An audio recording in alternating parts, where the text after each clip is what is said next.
Nearly all of the packages on Packagist use this version system. It's called semantic versioning.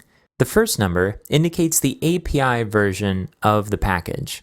So theoretically, if you stick with the same version, your code should never have to adapt at all, and you should really be able to use an asterisk for the second number as well.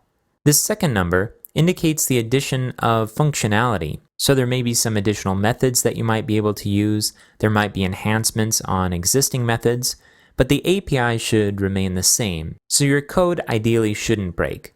This third number indicates the patch number, so these are fixes to a particular version. Patches shouldn't modify anything about how the package is used, it should just fix bugs to make it work better. If you want to learn more about semantic versioning, I'm going to jump over to the browser. Just go to semver.org, semver, and this gives you some additional information. So again, the first number indicates the major version, and a change in a major version indicates a change in the API. The second number is the minor version, where some additional functionality might be added, but the API should remain backwards compatible.